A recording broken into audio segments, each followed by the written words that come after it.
Espresso Panna Cotta is coffee sweetened cream, thickened with gelatin and molded to create a fast and simple dessert. Served with cinnamon whipped cream, chocolate syrup, and a Honey Florentine cookie, or served by itself. You can also make the panna cotta without adding any sugar if the coffee you use isn't overly bitter.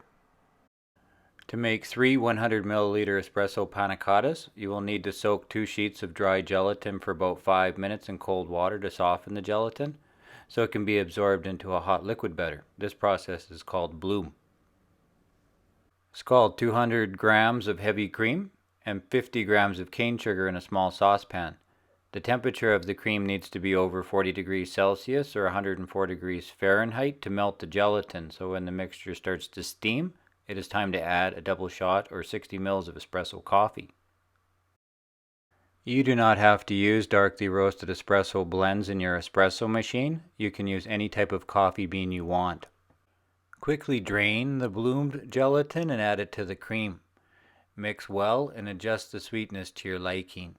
Divide the mixture between 3 125 milliliter mason jars and place them in the refrigerator to be left undisturbed for a few hours to set, but longer is better before serving the panna cotta unmolded.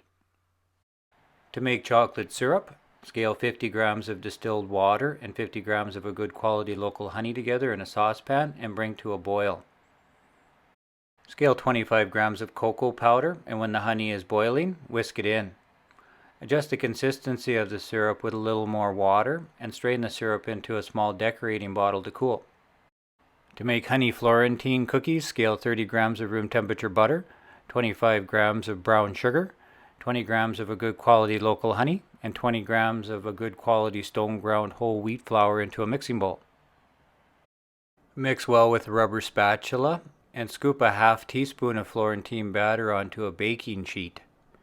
I use 2 spoons, it makes it easier, and allow lots of room for the batter loaded with sugar to spread. Place the tray in a preheated 350 degree Fahrenheit or 177 degrees Celsius oven for 5 minutes or until the cookies are flat and bubbling. Allow the cookies to cool briefly before handling. Florentine cookies can be cut out into a shape with a cookie cutter. While the cookies are still malleable, place a cookie cutter on top of the cookie and remove the excess around the outside of the cutter. Since the cookies are mostly sugar, they are susceptible to moisture, so they need to be stored at room temperature in an airtight container for up to a day. To make cinnamon whipped cream, add 30 milliliters or a few tablespoons of high-fat cream to a mixing bowl and sprinkle with powdered cinnamon sugar to taste. Place the mixing bowl on top of a towel to hold the bowl in place as you whip air into the cream until it is thick. To unmold the espresso panna cotta, place the jar in a pot of steaming hot water for 3 or 4 seconds to melt the outer layer.